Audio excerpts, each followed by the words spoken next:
Hello, everyone. Today we have rather a small group, but that could be good, maybe for more questions and interactions. Hello, everyone. So my name is Anne Flesch. I work for Fermentis. I'm the regional sales manager for Western North America. And this is the last of a series of 3 webinars that we had this year for winemakers in Northern America. And this webinar series is in partnership with ATP Group, our distributors.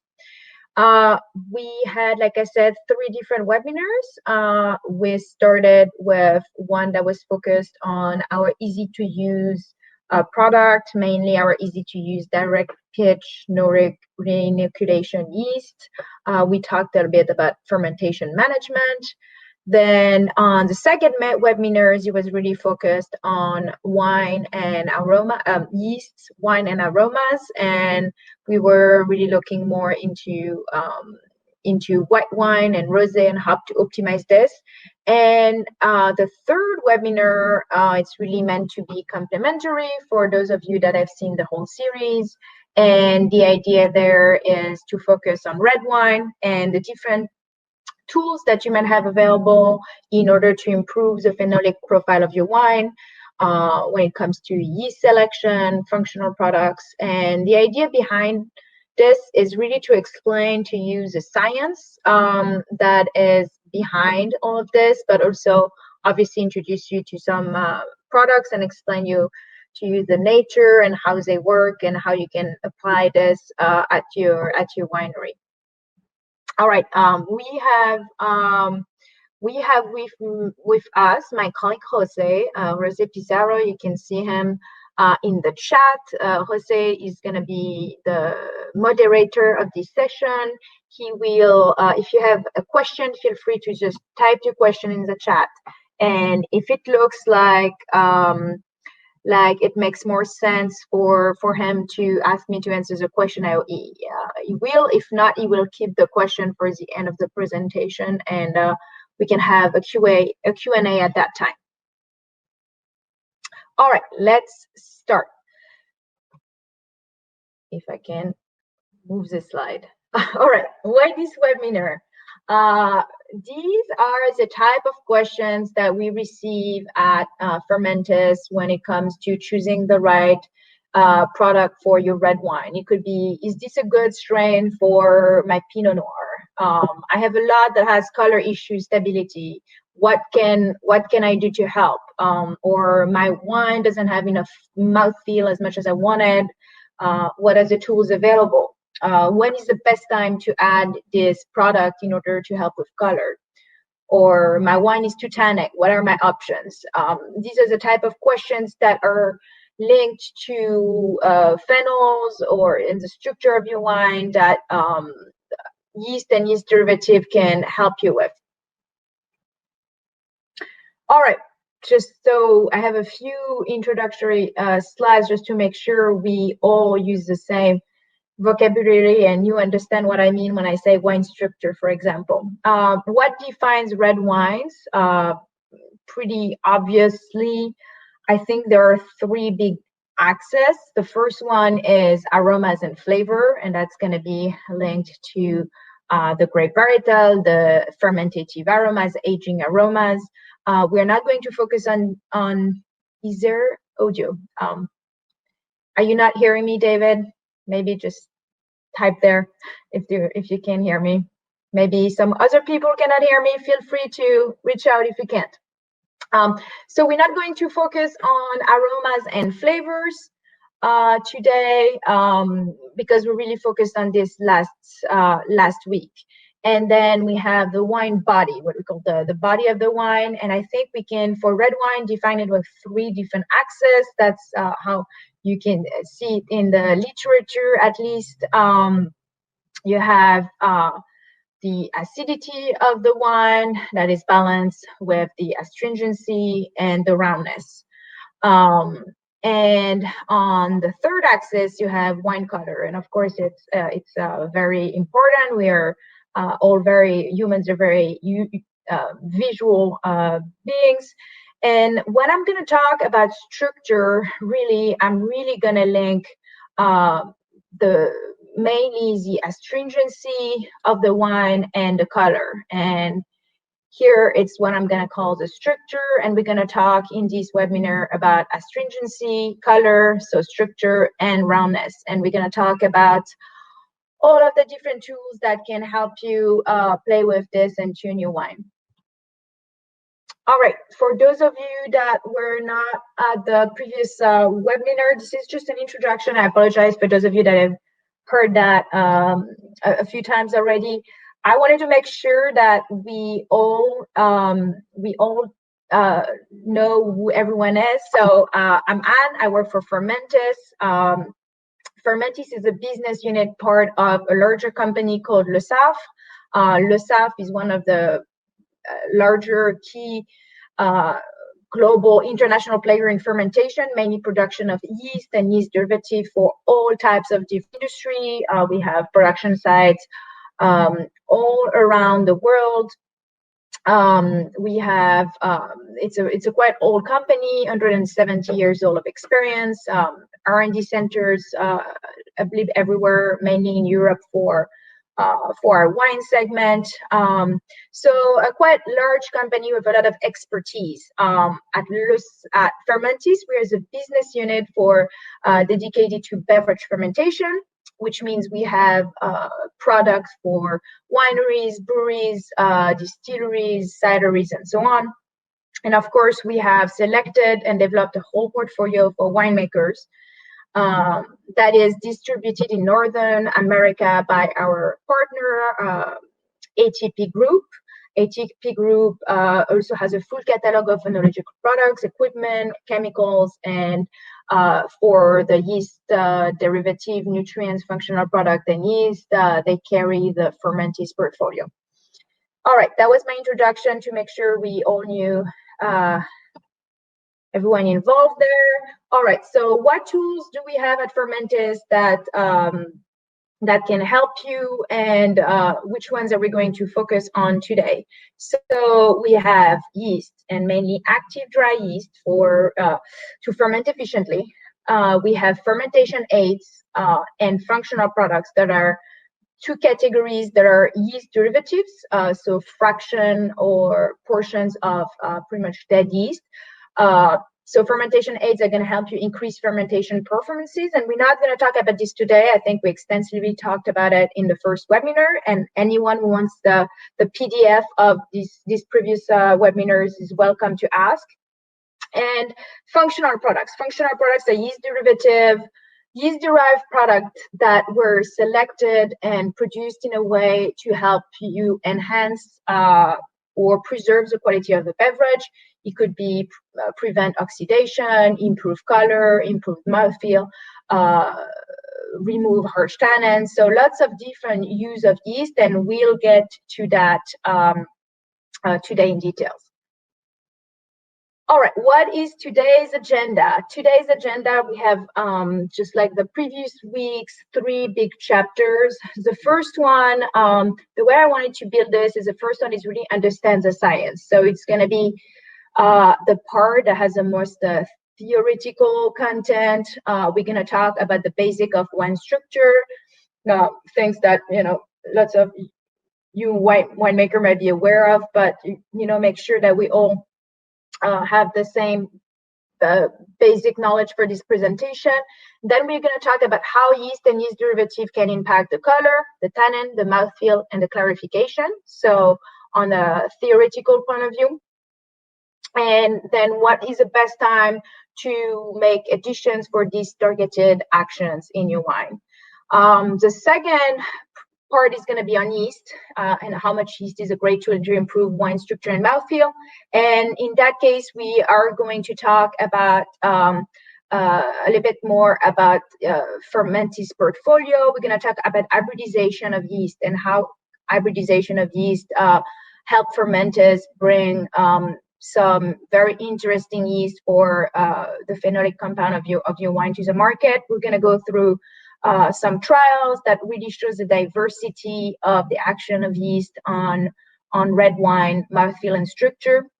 And the last axis is going to be on functional product. And once again, it's going to be introducing the product, but mainly looking at trials and see what is the best product for what use. And then at the end, we can finish with protocols and see if you have questions about how to use these products.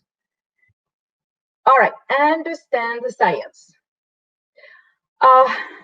This is a very general slide, but the idea is what can influence phenolic compounds in your wine.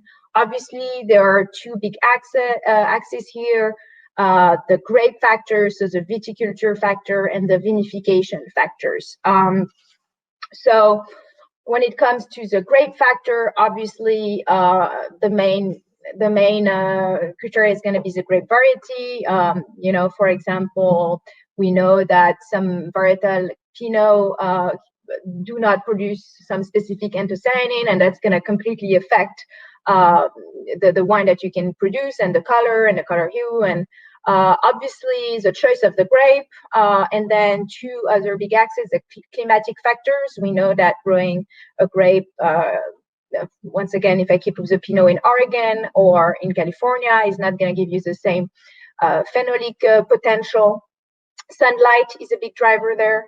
And other viticultural factors, canopy management, in order to improve sunlight exposure, nutrient, water, and of course, maturity of the grape is going to be a big factor.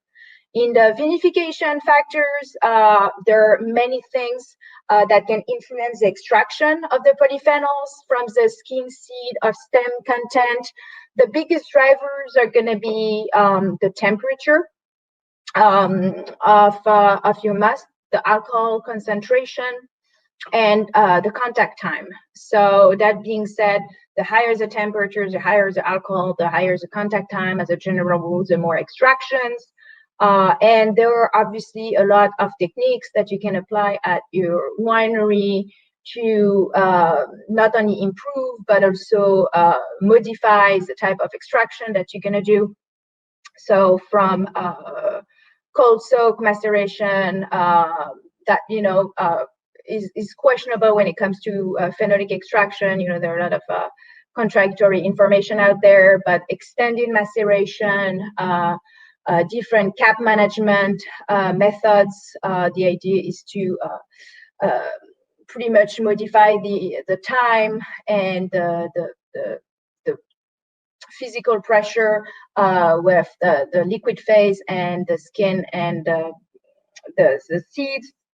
Malolactic fermentation, it's known to have an effect. Delaying malolactic fermentation seems to improve extraction of these compounds.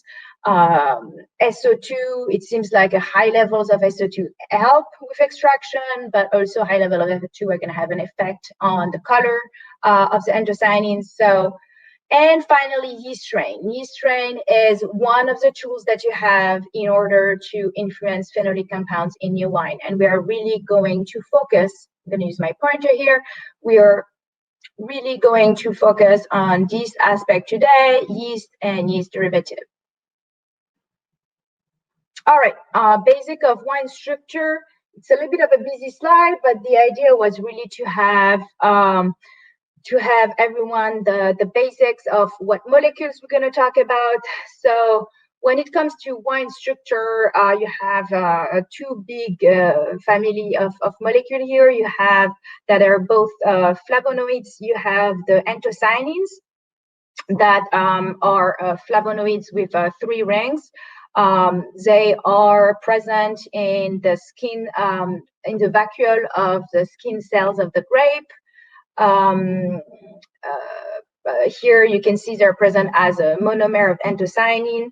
The quantity and quality in the grape depends obviously of the amount of and nature of this molecule in your grape, and that varies by variety, location, practices, like we said in a previous slide. You pretty much have 6 different types of anthocyanins, and depending on the variety, location, practices, you might have more of some. One of the biggest factor when it comes to the quantity and quality of anthocyanin are the fact that this molecule, anthocyanin, tends to bind with other molecules in your wine.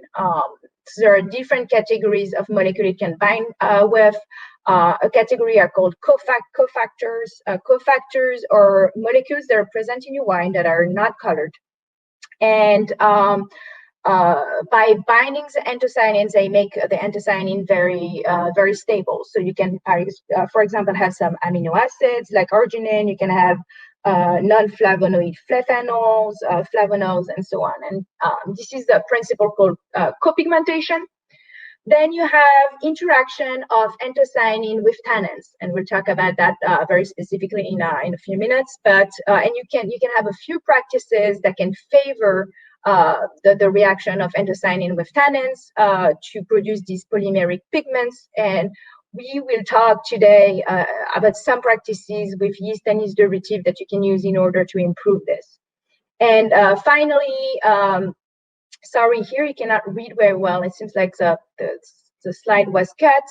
But finally, the anthocyanins can also react with some other molecules in your wine that are produced during fermentation, such as pyruvic acid, for example, or acetaldehyde, to produce molecules called pyranoanthocyanins that are also very stable. And every time the anthocyanin binds with other molecules, not only it makes them stable, but it evolves, it modifies the color, and also it makes this anthocyanin not sensitive to bleaching by the SO2, not sensitive to pH, so a color that is also more stable.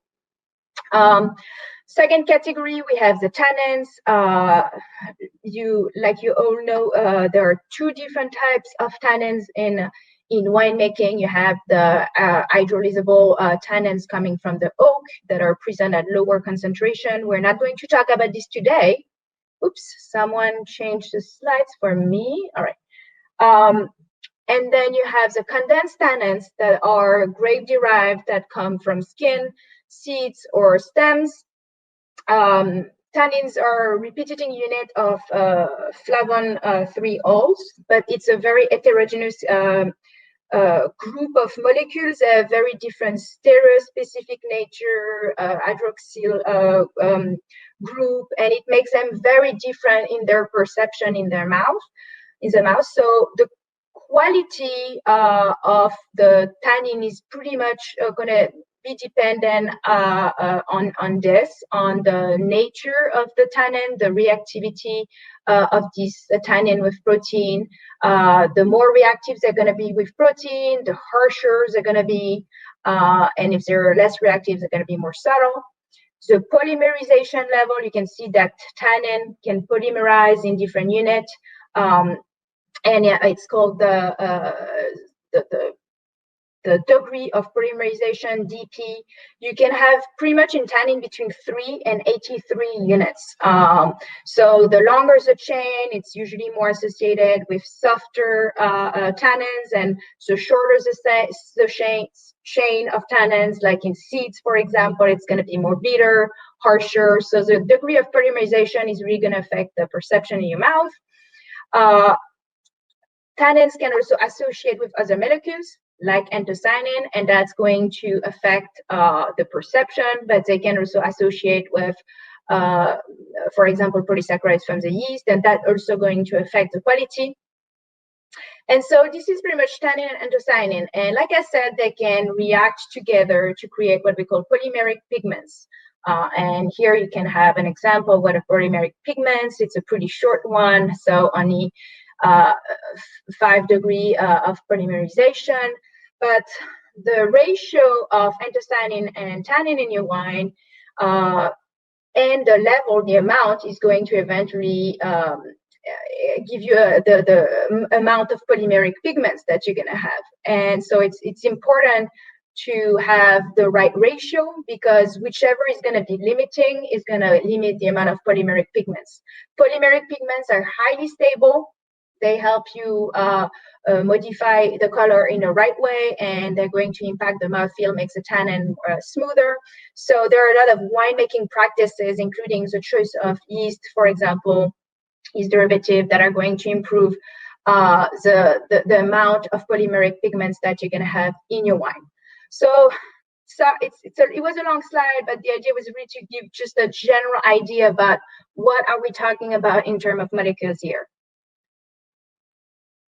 All right, so why are yeast and derivative of interest for wine structure and mouthfeel? This is a yeast here at the bottom, and then we have a close-up here on the yeast hull, and specifically the yeast hull is composed of the membrane, the periplasmic space, but mainly the cell wall is going to be of interest here. So the cell wall, as a non-degraded state, is going to be a glucan network with, for example, some protein on it that has absorption capabilities. So it's going to be able to absorb a lot of things, not only toxins during your fermentation, but also polyphenols.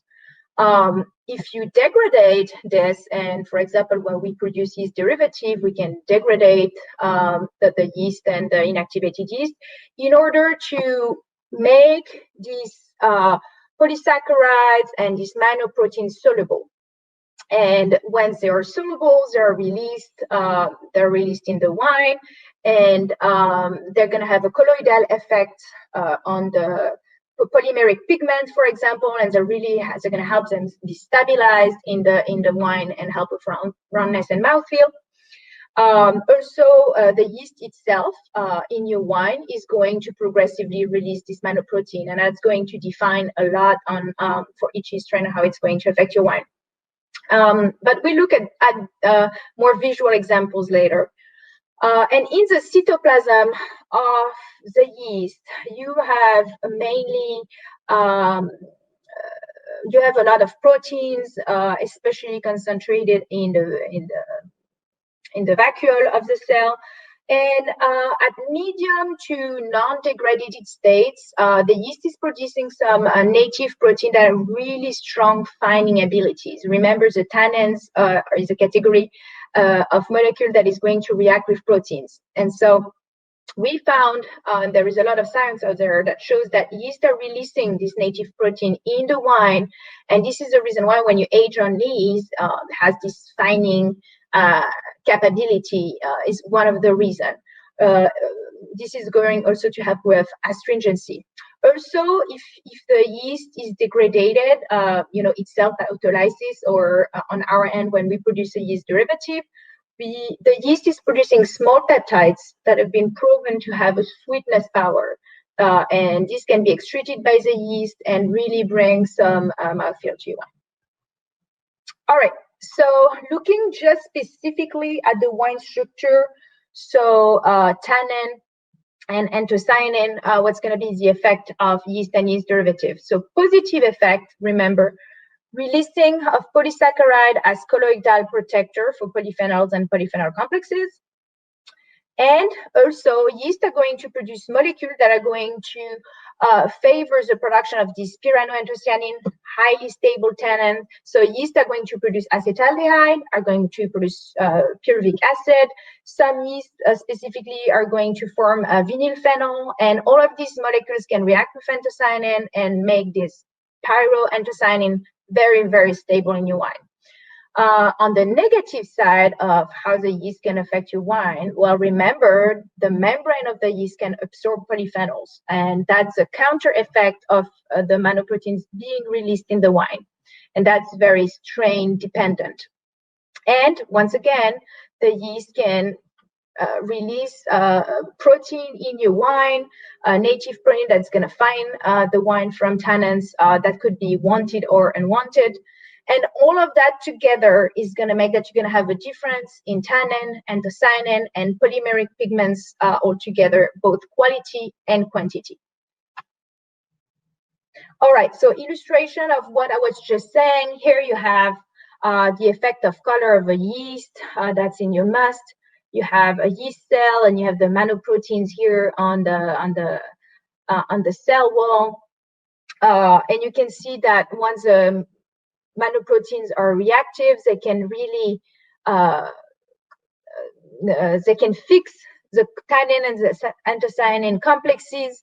And when you rack your wine of the lees, well, obviously that's going to take some of these polyphenols away. And you can see that the color of the lees, it's pretty obvious what happens in the wine.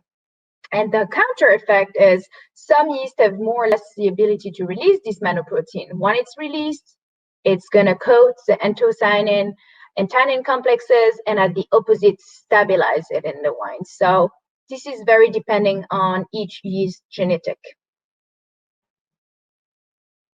All right, we're talking about protein in yeast and fining properties. Just some illustration here.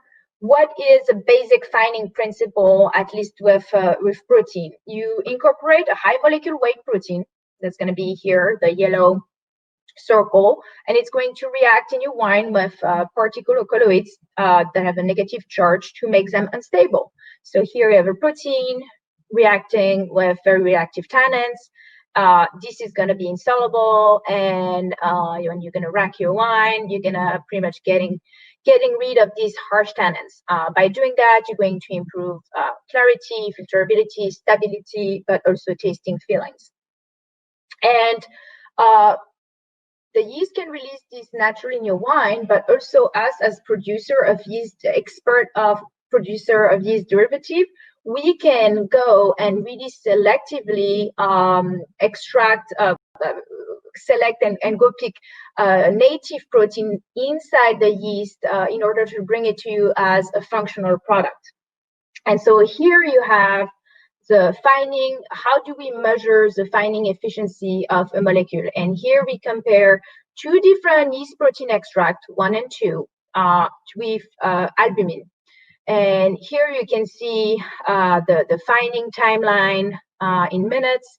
And this is a moment of addition of the fining agent. And you can see that there is a peak in turbidity, and that's the time of apparition of the flake. You can see that the peak of the albumin is very close to the one of the yeast protein extract 1, and the protein 2 takes more time to create this flake.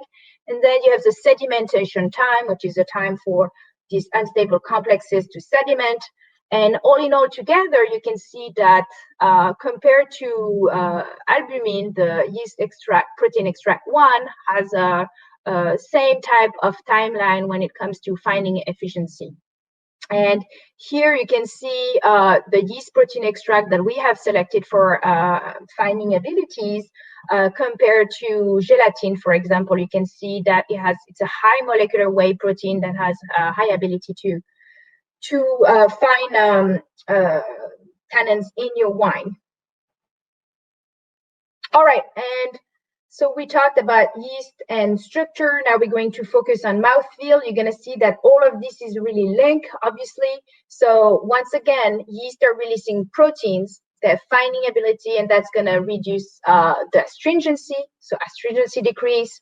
Yeast are going to release small sweet peptides with sweetness power. That's going to increase the sweetness. Yeast can also release these polysaccharides when it's manoproteins, for example. And you're going to see that these polysaccharides can not only coat the protein and tannin complexes, but the tannins themselves, the tannin anthocyanin, and all of that. It's going to make the tannins less reactive with the saliva and help with roundness and mouthfeel. And finally, something that has been widely talked about that is also something maybe that could be questioned is the production of glycerol. Glycerol is a main co-product of fermentation. Byproduct of fermentation after ethanol.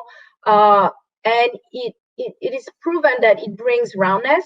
However, at the level of production of the yeast strain, most of the yeast strain on the market, you can see that has very limited effect. And specifically on red wine, it's probably very, very limited. All right. Why are yeast different? Well, yeast have different amount of these polysaccharides, and yeast have different timing of releasing them. So here is just an example from the literature. You have two different yeast, 1 and 2, and you can see how much they're going to release polysaccharide during fermentation. You can see that number 2 starts earlier in fermentation and is gonna kind of plateau at the end of the exponential phase of yeast growth. Yeast number one, at the opposite, it's not going to release it early. It's going to take a bit of time, and it's going to start releasing this manoprotein more toward the end of fermentation until autolysis. And so different timeline.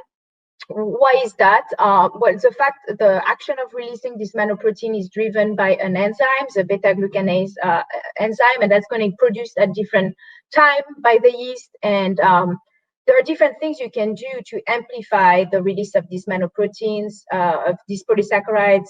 It's going to be obviously contact time, but also temperature is going to help. And when you do aging on yeast, batonnage, and things like this also help with releasing. But the idea is that each yeast has its own profile here. And why is this going to be important for color and anthocyanin and tannins? So here is the last slide I have for the understanding the science, and it's really on timing of addition. So you have fermentation time here, the timeline, pretty obviously the sugar, lag phase, and then sugar starting being fermented. Very early on, anthocyanin is starting being released very early on, the beginning of fermentation, and tannins started being released a little bit later. Yeast is going to start releasing its polysaccharide pretty much, like we saw in the previous slide. It might take a little bit of time before it starts releasing the polysaccharides, and then yeast autolysis, releasing more and more until you rack your wine off the lees. If you add polysaccharides sooner, really, for example, right before you inoculate the yeast, what you're going to do is that you're going to add product with polysaccharide that is going to help stabilize the anthocyanin and tannin complexes that are created very, very early on in fermentation. And so the best time when you want to do addition towards color is really to do these additions right at this moment. And our functional products, we recommend to do so. At the opposite, if you want to work on mouthfeel, the best is to wait until you rack the wine off the lees and add this polysaccharide after that to go towards roundness. So that's kind of the timeline of addition of yeast and yeast derivative rich in polysaccharides. All right, now we're going to talk about our yeast portfolio and talk a little bit about hybridization and Fermentis strains. So how does Fermentis bring new yeast to you? We have two different ways to bring yeast to the market. The first one is having a partnership with an external yeast bank or an institution. So it could be a university, it could be Institut Français de la Vigne et du Vin, where they have a huge bank of yeast where you can go and select yeast for specific use. So this is one way to bring diversity. Another way is to do what we call hybridization within our own bank of yeast. And we have a very, very large collection of yeast at Le Safre. I believe it's more than 8,000. And what's interesting with hybridization is that you can create biodiversity by crossing in laboratory two yeasts with desired features. And pretty much you take the best of these both yeast by doing assisted sexual reproduction. And sometimes even the children of these two yeasts can have a better features than the best of the two parents. So that's interesting. But just to make sure, I'm clear, hybridization is assisted sexual reproduction. It's definitely not a blend of yeast. It's not a GMO. It's something that could have happened in the nature that we cannot force happening in laboratory. And for example, in the case of two hybrids that we created within the Fermentis portfolio, specifically for red wine and polyphenol-rich red wines, HD stands for hybrids, S62 and 135, were two children of the same parents. And we had one parent, so parent A, that is a strain that was very interesting when it came to polyphenol content, extraction, aroma contribution, very popular on red wine making. but that was limiting in terms of technical characteristic, kinetics, resistance to. And the parent B, at the opposite, was very resistant, but had limited interesting characteristic when it came to color extraction, to cyanin, aromas. And so we ended up with 60 hybrids after crossing, and by selecting them through different processes, we selected 2 very specifically for red wine and to help with color stability and mouthfeel. All right, so very specifically on these 2 hybrids, some trials you can see here. This trial is on Merlot from France, and you can see the 2 parents and the 2 children. So the 2 parents were UCLM 377, the very interesting yeast when it came to the phenolic profile, BCS 103, the very resistant parents when it came to the technical characteristic, and the 2 children, HGS 62 and 135. And here you have the total polyphenol index, which is the total amount of polyphenols. And here is the anthocyanin and the total tannins. And you can see that UCLM S377 was an interesting yeast, high level of tannins, high TPI, high level of tannins. But you can see that one of the children, HGS62, is actually even better, even stronger in all these categories. And you can see that one children is in between the 2 parents, and one children goes above. And so these 2 hybrids have very different polyphenol extraction and absorption.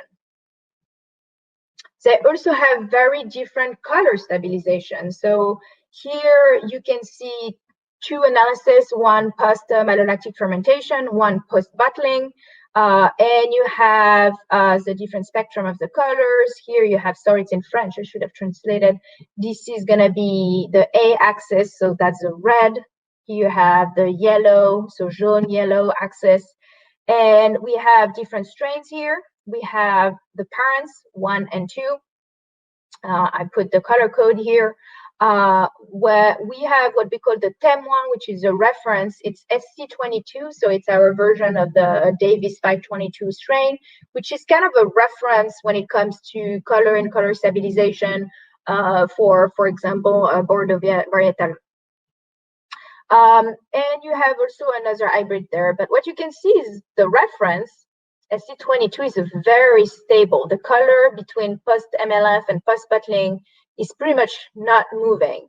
You can see that UCLM S327 has a very interesting color, but not very stable. You can see that between post-MLF and post-bottling, it's kind of evolving a lot. Same thing with, sorry, that's, yeah, the blue. And then BCS 103 in yellow, same thing, not very stable. The 2 hybrids, so that's going to be the green cross here, and the HGS 62 at the opposite, have very stable. You don't move much on the profile between these 2 stages. So different profile and different color stabilization with this hybrid selected specifically because their color is very stable. All right, hybrid selection. Here we are looking at the tannin reactivity. We still have the same strain. They have, you can see that they have a wide difference in tannin reactivity, meaning how this is going to react in your mouth with your saliva. So you have different in the measure here, what we call the pouvoir tannant, which is the reactivity of the tannin with albumin, the gelatin index that is related to astringency. So pretty much the higher you go here in this direction of the square, the more reactive the tannin, the more astringency you're going to have. And you can see that, well, the profile of the yeast is very different. Once again, BCS 103, very low reactive tannins, not a lot happening there. The parent UCLM 377, pretty high up there. And then you have the 2 hybrids here, very interesting characteristics. And obviously, this is going to change between post-MLF and post-bottling, but you can see that even post-bottling, you still keep a very good profile for these 2 hybrids in the red wine. All right, and all of these really makes that you have really different resulting wine profile. And this is based on sensory analysis by a panel where we compared our strain, these 4 strains, the 2 parents and the 2 hybrids, with, once again, the market reference, SC22. And we looked at our different visual component, different tasting component. And here you have kind of a bar in between. If you are on the right side, it means you have an increase for this yeast versus the reference. If you go on the other side, that means you have a decrease according to the panel. If it's red, it means it's a negative point. If it's green, it means it's rather a positive point for the yeast. And so you can see that HGS62 is going to have a huge impact on color intensity and reduction of the hue. And it's also going to have really good tannin intensity and tannin quality. That's going to be the main feature of the yeast. And HGS135, at the opposite, it's going to help with color compared to the market references, but it's going to bring more sweetness, more tannin qualities. The tannin are judged more polymerized, softer in the mouth, and more just globally a more balanced wine. And what does it tell us? It means there are 2 yeast that are interesting for red wine. One may be more to really improve the structure, bring more tannin reactivity, really improve the color. The other, so maybe longer aging wines or wine that really lack structure or have color issues. And the other one is going to be very interesting for all types of red wine that are going really quickly to market, where you want to bring very good round tannin power. All right, I have some more trials here. It's pretty much showing you the same thing, but it's to show you the extent of the trials that we do. And here is I have a couple of trials were done in 2019 on all our yeast strain, and one trial is on Cabernet Sauvignon and one trial is on Pinot Noir. And we screened all our strains on these 2 varietals in different France region. What's interesting to see is not give you the detail of how they're positioned to each other, is to show you the level of diversity in our portfolio and in the nature of yeast in general, and the anthocyanin content here, post alcoholic fermentation and post bottling. You can see how stable that is. In color intensity, here you have the measure of the color intensity. You can see that the square here is a blue square, has high color intensity, high anthocyanin content. At the opposite, and this is a strain that we recommend for long aging red wine. And at the opposite, you have this little red cross here, low color intensity, low anthocyanin, and this is a yeast strain that we recommend for very young premier red, and that kind of comforts us in this assessment. Here is the same trial. It's not the anthocyanin, it's a tannin, but once again, you can see very wide variation in the yeast portfolio between the tannin amounts and the total polyphenol index. The reactivity of the tannin is very, very different. Once again, you have the blue square here, very reactive tannins. And remember that red cross for young premier red, it's kind of confirmed, very low tannin reactivity. And also we measure the level of polymerization of the tannins. And once again, you can see some yeast strain with really high level of tannin, but really low polymerization, so pretty harsh tannins. And the more polymerized, the smoother the tannins. Here is the trial I told you on Pinot Noir. I just put the spider graph of the sensory analysis to show you the wide diversity of our strain on another varietal. Here, if we focus just very specifically on structure, you can see that if you're talking about a very structured red wine, you might want to consider one of the strains that has a strong impact, depending on the Pinot that you want to make, actually. If you want to make a really structured Pinot or a very light fermentative Pinot that has, more amylic fermentative notes, and you're going to want to select something that is more on the fermentative profile. So lots of different profiles are adapted to a lot of different Pinot style, and that's something that we we at Fermentis we strongly believe in is that we never want to say this is a Cabernet strain, this is a Pinot strain. The question is always, well, what's your style of wine? What are you trying to improve? Are you trying to bring more structure? Are you going to bring more fermentative aromas, for example, for your red wine? And this is what we based our recommendations on. I have just a couple more trials for the yeast. This is a Syrah Red from France, 2015. We have just 4 strains here, but so we have the hybrids, the 135. Remember, really smooth, round tannins, but good color and tannin structure. And at the opposite, STGS 101. It's a very young strain recommended for young, light, primer red, strong fermentative aromas. SC22. Kind of a market reference, and ADA21, a yeast that is kind of in between all of these criteria. And you can see, for example, when it comes to color intensity, you can see that HGS 135, really good color intensity. It has a good ranking for pretty much all the criteria. But if you are looking for yeast that are really strong, fruity fermentative esters, you're going to want to go with STGS 101. But just looking at the structure, HGS 135 is definitely the best position here. You know, really smooth tannins. So you can see that there is a reduced astringency, a better sweetness power, a mouthfeel, very balanced. It can also reduce the vegetal notes. So very, very different profiles once again. And last trial, this is on a Grenache Red from Spain. And here you have HGS 62, one of its parents, UCLM S377, and a market reference. And this is really to show you the power of this yeast when it comes to tannin and color. It's pretty impressive how really it's going to bring tannin quantity just more complex and structured red compared to a lot of market reference and even other yeast in our portfolio that were already pretty well ranked in that domain. And so all of these type of trials that we do, sensory analysis, analysis-based, we use all of these to build some tools that are easy for you to choose a yeast for. And so when someone asks us, what do you have, I'm going to keep on using the same example, what type of yeast do you have for Pinot Noir or Cabernet Sauvignon?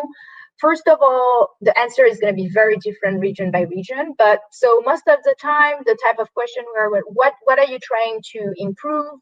What style of Pinot Noir are you making? And here it's kind of what we call the make you choice. It's a map of the yeast and how it affects your wine. So you have here more of the type of esters, so the fruit evolution that this yeast is going to provide. We didn't talk too much about this today because it wasn't the focus of the webinar, but the more you are at the bottom, the more the yeast is going to tend to produce more fresher profile of fermentative esters and higher alcohol. The higher you're going to go, it's going to be more jammy, ripe fruit, red fruit. And then here at the bottom, you have how the yeast is going to affect the structure of your wine, from BCS 103, very low impact on the structure, to HGS 162, very high impact on your structure. And here on this axis, you have the sweetness, roundness capacity of this yeast. So, you know, if you are making a Zinfandel and it goes really quickly to the market, you try to bring a lot of roundness, jammy fruit, I'll say HGS 135 is a really good choice. And because one of its, it was designed to be very resistant, it's also very high resistant to alcohol. And then if you make Cabernet and really lacking structure, I don't know. Let's use an Italian varietal. Let's say you have a Sangiovese and you have issues with color stabilization, lack of mouthfeel. You want to help. I would recommend HGS 62, let's say. So really, and here you don't see the intensity of the fermentative profile, but once again, STGS 101, low structure, but fresh, but very intense fermentative aromas. But of course, it's interesting to choose the right yeast for your wine. The style of your wine has to work with you technically too. And obviously, we have a lot of information on the technical characteristic of our strains. Here you have a visual table of all our strain. The higher you go here, the higher the fermentation kinetics of this strain. And you see, once again, BCS 103, very resistant, very fast, but also very resistant to difficult condition, high alcohol, temperature, and so on.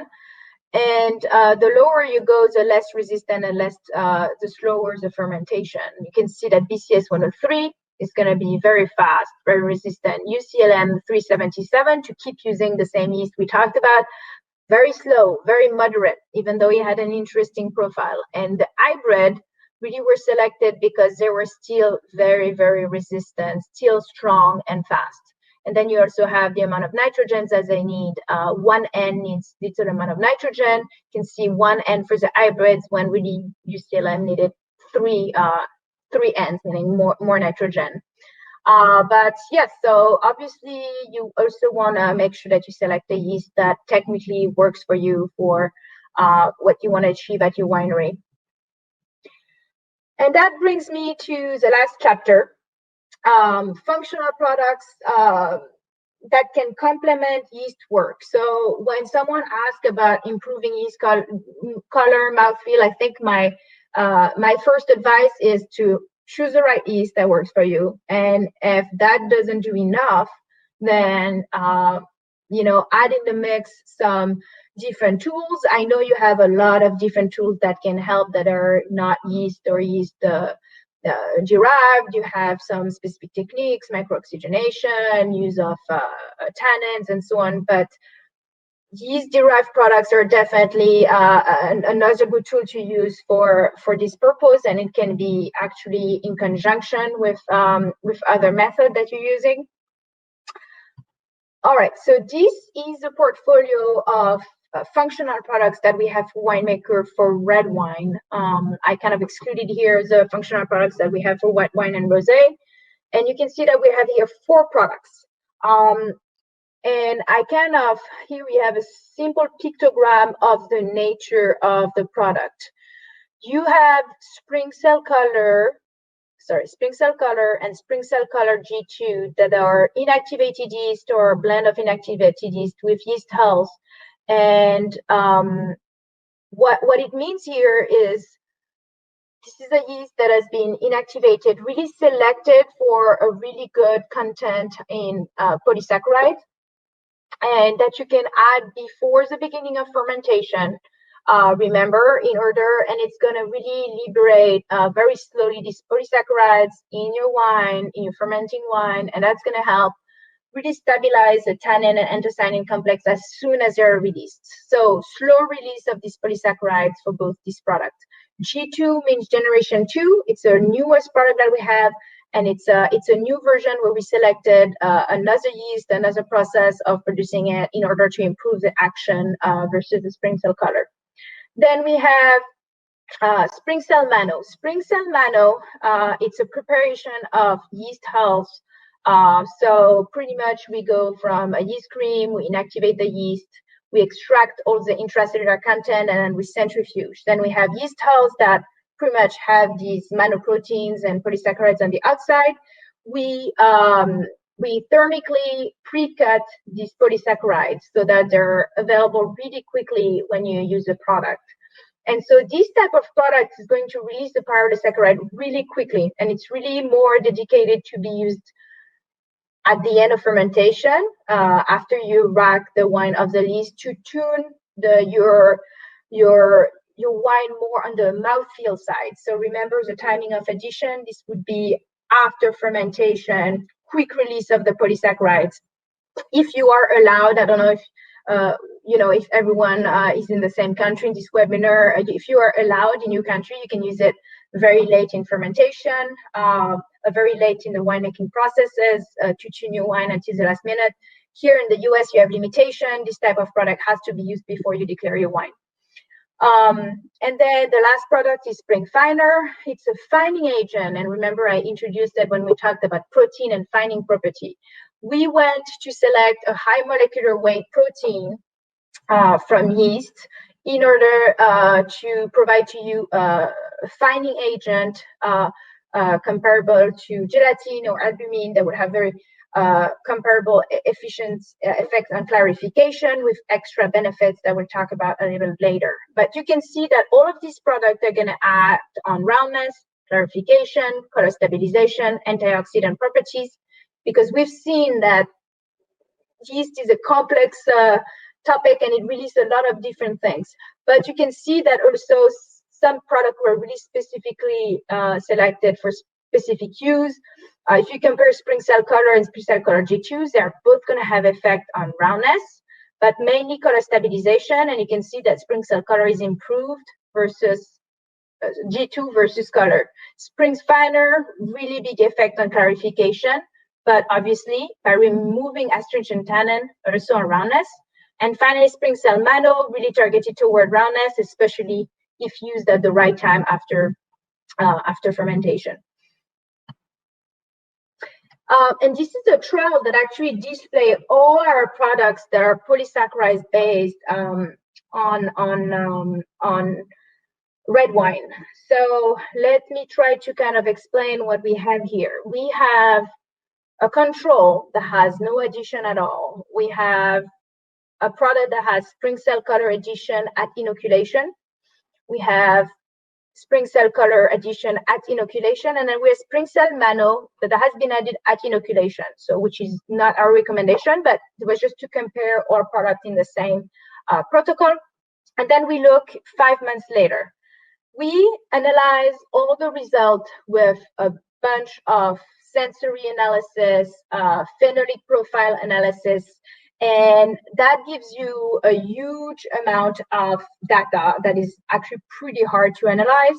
It can be overwhelming. So you can present this type of trial under using a statistic tool called the principal component analysis. So here it's translation was not well done, but it's principal component analysis. And it's a statistical tool.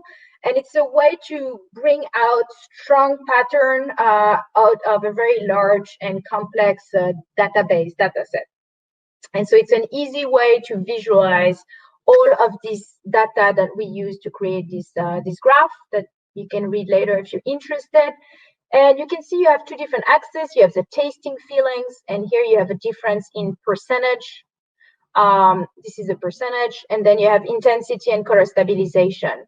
And what you can see is that all in all, the control 5 months later is at the lower end, less tasting feeling, less color stabilization than all the products that were treated with polysaccharides based products.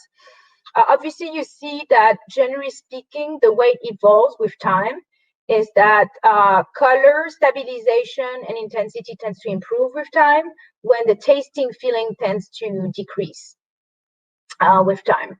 So, and then you have here SPRINGCELL Color, and with time, at the opposite, you have tasting feeling that improves. Here you have SPRINGCELL Color G2, which is really the best position of all the scenario. And with time, you have both improvement of tasting feeling and color stabilization and intensity. And here you have SPRINGCELL Nano. And you can see that used at the beginning of fermentation, you have really good result at the beginning in tasting feeling, but you quickly lose the effect, and you probably rack a lot of these polysaccharides off the leaves. So really, it's a product that's better to be used after fermentation. That's an illustration of it. But you can see that all in all these scenarios are better than the control. And this is a polyphenolic profile after 5 months, where we have this 4 scenarios at 5 months. You can see that SPRINGCELL Nano and SPRINGCELL Color are going to have the biggest effect on all the mouthfeel related criteria: ethanol index, lower tannic power, so a better roundness. And then you can also see that all the scenarios treated with this polysaccharide base are going to have a better tannin concentration, better IPT, and globally a good hue and color intensity improved too. This is a combination, once again, in principal component analysis of different trials that were done with between SPRINGCELL Color and SPRINGCELL Color G2. So you have Malbec 2015 after 8 months, Malbec 2013 after 6.5 months, and Cabernet Sauvignon here 2012 after 5 months. And you have SPRINGCELL Color in red and G2 in yellow. And you can see that in all scenarios, in all trials, there was always an improvement in all these global principal component analysis. And here we give example of improvement of some specific criteria. More ethanol index with SPRINGCELL Color G2, meaning more mouthfeel. Less DMATH, meaning more polymerization. Once again, more mouthfeel. Here you have less tannic power, less free anthocyanin, which means they've been bounded with the tannins. So lots of improvement. And all in all, this is a summary of how this new version of the product is improving versus the old version. And actually, it took years to select the right inactivated yeast and really selected. And I know it seems like all products are the same, they're called inactivated yeast, and they're probably all acting the same way, but really the selection of the strain and the way you produce this is going to have a huge impact on the efficacy of the product. So not all products are equal, and that really shows you this. This is the polyphenol profile. So this is based on analysis between, once again, the two different products on average 6.5 months of aging, and you can see that you have global improvement of the polyphenol content, so total amount of tannin, color intensity, total polyphenol index, all improved with G2, versus here you have a product that hasn't used any product, by the way. So you have effect of SPRINGCELL Color, additional product of effect of G2. And here you have a bunch of criteria that are describing more of the polyphenol stability increase in the wine. So you have tannin polymerization degree. So improved polymerization degree, meaning more mouthfeel. Once again, I mean, less bitter tannins. You have tannins with more molecular weight, which goes in line with this. You have DMAC index that's lower. Once again, more polymerization, more complex tannin and anthocyanin together, specifically with G2, and less free anthocyanin, which is linked to the creation of more of these complexes. So really a product in most of the trial that I've been involved in, people tend to see when they do some measurement and send the wine for analysis for different polyphenolic profiles, they tend to say there is an improvement between 15 and 30% versus the SPRINGCELL Color in general. And this is the last slide I have for the polysaccharides.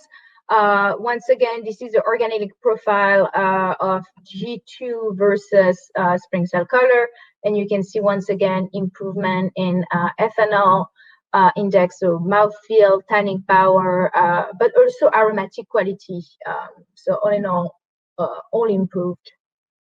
And last trial side that I have for the functional product is on SPRINGFiner. So SPRINGFiner, remember, it's this protein that we have selected from yeast that you can use to clarify your wine. Here you have trials where you compare the clarification abilities versus, here is a wine that hasn't been clarified, fined.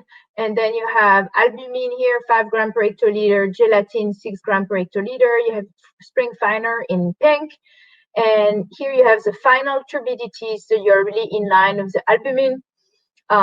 You have here increased brilliance versus the two other fining agent, and really a large difference on oxidation sensitivity because SPRINGFiner is going to remove all these oxidable polyphenols from your wine.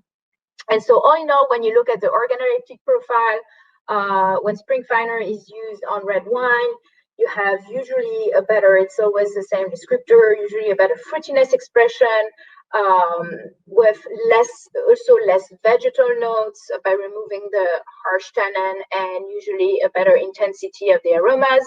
And on the mouthfeel aspect, usually described with more volume, tannicity decrease, and a better balance and sweetness of the wine in general. So really a good tool that you can use to find your wine. I like to say here, once again, just remind that depending on where you are and what legislation you have to follow, this is a product that can be used on must, overly pressed must, or it could be used on wine, but in American TTB regulation, you cannot use this product after the wine is declared. So that could be some limitation for some wineries.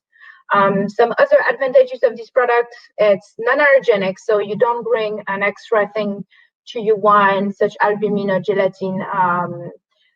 And it's endogenous to winemaking practices because it's a yeast protein, and it's nothing new that you add to your wine that hasn't been kind of already been present there, produced by the yeast. And it's easy to use. It's a specific format, microgranulated, so it's easy to dilute and use. Dissolve very, very quickly. So this is kind of a summary of the different functional products that we talked about, just to make it more clear or simple for everyone. Here you have, what are you trying to improve? If you're trying to improve the color stability or the quality, the product I would recommend is SPRINGCELL Color or SPRINGCELL Color G2, preferably SPRINGCELL Color G2 before inoculation. If you want to improve the mouthfeel, more roundness, less astringency, you can use SPRINGCELL Color G2 before inoculation, and it's going to help us with color, but with mouthfeel. We saw it quite a lot. Or SPRINGCELL Mano after fermentation, after you racked your wine of the lees. Here I wrote at the end of fermentation of wine, with special note again that you want to make sure that you respect your local regulation. And then if you want to improve mouthfeel or wine clarification, you have spring finer. You can use it on juice. You can pre-fermentation or on wine. Once again, everything that's in orange is a warning to make sure you are aware of regulation. And for clarification, it's unfinished wine. So once again, a small note on the TTB. Oops, that's a new version of this table. So this is kind of a summary of all the tools you have available to you. And here we are talking about Fermentis products, but I would like to say you can generalize this to yeast and yeast derivative in general. And order of use. And here you have the different tools, the different inactivated yeast selected for polysaccharides I used before inoculation, what type of dosage we're talking about, and what major effect it's going to have on your wine. And then you have obviously the yeast strain selection. We talked about it quite a lot, the different effects. We didn't talk about aromas, but you know it's going to have an effect.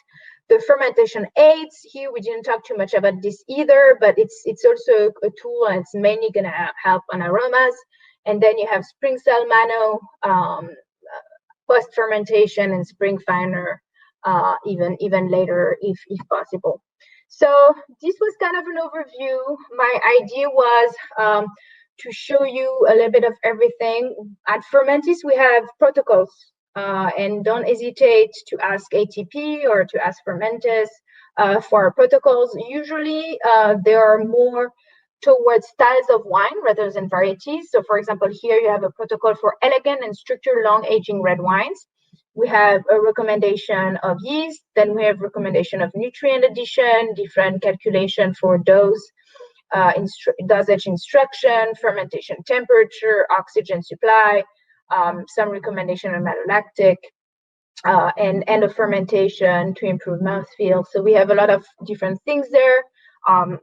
This is just an example. Don't try to read it. We can make it available to you.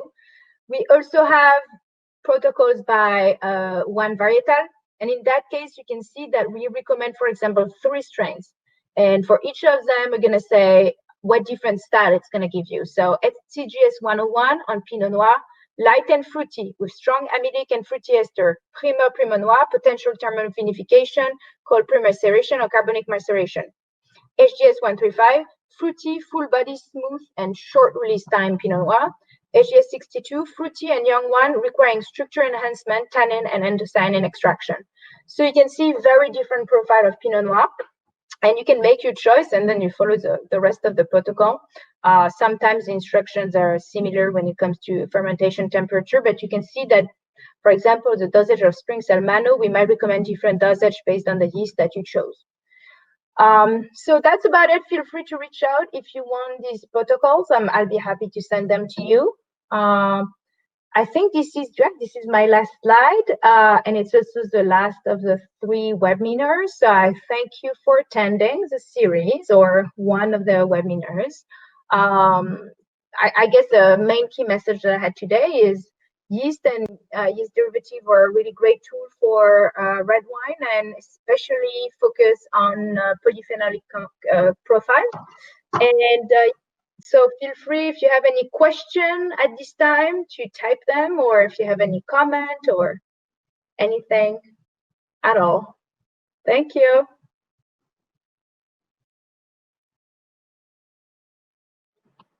All right, very quiet. Yes, thank you, Anne, for that presentation. It's I'm always amazed with the amount of data we have on our wine portfolio, as well as all the studies you guys have been doing with all the products we have. It's really mind-blowing. I think the difficulty with all these trials is always to, first of all, the matrix, the baseline is always so different that, you may take a conclusion based on, wow, this Cabernet Sauvignon for Bordeaux, but does it apply to a Cabernet Sauvignon in California? Probably not. It's very different style. One is greener and the other one is fruitier. So how does the main conclusion you take from these trials be applicable? It's always very hard with these type of trials. But I think what it highlights is really that the strains are very, very different. And then it's the art of choosing the right yeast for the right region, and that's why we have regional sales manager, right? Can advise you with their experience in different regions. Exactly. Yeah, I think we have been talking internally that most of our studies are about Vitis vinifera, because it's what we use to make wine in Europe. But here in the US, for sure, there is wine fruit and also the same variety. Say that again? Especially in your region, you're on the other side of the country, so yeah, exactly. And also, as we know, there is a lot of hybrids if we go north, upstate New York, the Niagara region. So for sure, there is a lot of things to do, but we have such an amazing starting point with all this data that it's good as a starting point, as I said. For the audience, if you have questions about Anne's presentation, please feel free to drop a question in the chat. Anne is here to answer, and as she's a wine expert. Denise, is there any information on non-grapefruit fermentation? Do you have any specific fruit you want to discuss, or we are starting to have more and more screening of our different strain from different portfolio on different type of fermentation. I would say that, at this point, we're mainly focusing on developing cider portfolio. I don't think we have stone fruit berries. I don't think we have actually a lot of data on this, but I remember that actually Jose and myself, that's something that we brought up to our R&D, right, Jose, a few while back, where we know that in Northern America there is a lot of interest, and we'd like our strains to be screened on this type of fruit. My recommendation, when we don't know, and for example, berries tend to have a really high level of acidity, low pH, is to tend to recommend our very resistant Baena strain, also known as Champagne strain. So this tends to be this tends to be the recommendation that we give when we're asked. But to be truthful with you, in terms of aromatic profile, I don't know. Thank you, Anne. We have a question that arrived through the chat. So Natal wants to know, he's saying that more and more we have to deal with high potential alcohol in red varietals. Which yeast do we recommend for over 15% of potential alcohol? Yes, it's a good question for sure.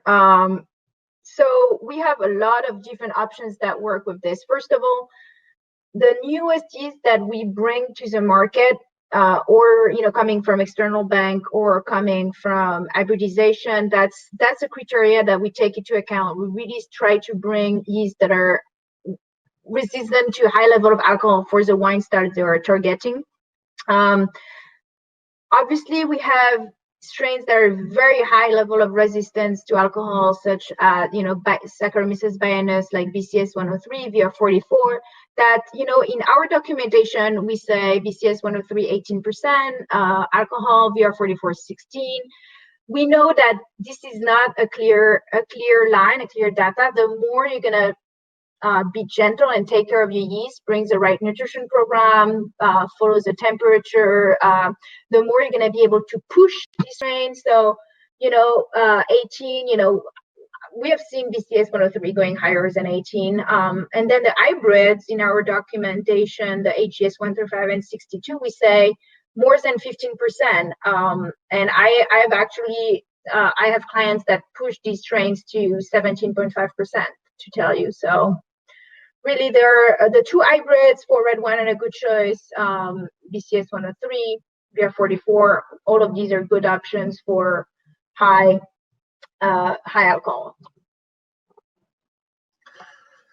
Thank you, Anne, for that detailed answer. We have Denise typing another question, so we'll see. But yeah, to go back to Denise's questions, the U.S. market, I would say it's quite specific in the fact that I would say out west and also in central U.S., eastern, there is a lot of fruit wine. So at some point we will look into that. So Denise's question is, have the findings been used in trials on other beverages as well? Have the monoproteins been used that way? Sorry. To answer, I think Denise comes from the beer and distilling, where to give you a little bit of context. Yeah. Oh, thank you. So Denise, because we started this expertise of extracting and using yeast protein extract. We started with winemaking, but actually we have developed a product that is based on yeast protein extract for the beer industry, and in that case, it's the opposite effect that we're trying to do. This product was brought to the brewing industry in order to bring haze, to help stabilize haze in beers.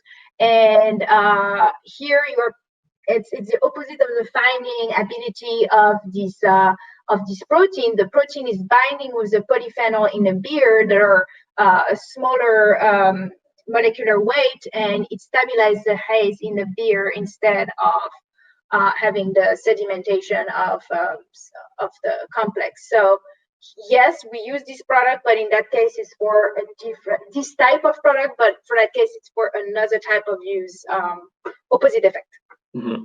Yes, I will add on that this needs to be validated with studies, but we have heard from customers that the product that was Anne talking about can also enhance the mouthfeel of the beer, so stabilize haze, but also it allows to give to the beer more roundness. But again, this is just based on feedback from customers, but we should validate that at some point with data. Yeah.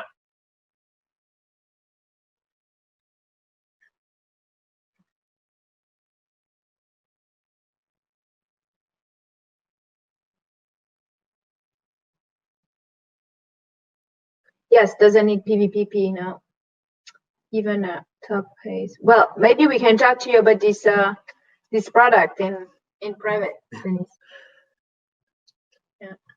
I understand that Jose and Denise, you know each other? We have met quite a few times, yeah.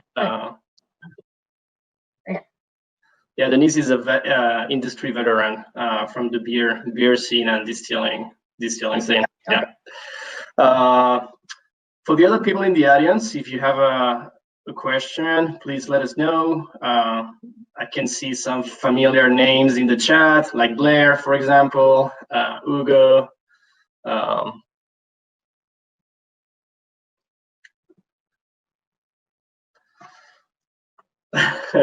Hi, Blair. All right. Well, if there are no more questions, I think Jose and I will leave you here. Thank you, everyone, for your participation in the webinar series, and hope to see you soon. Thank you. Bye. You're welcome. Bye.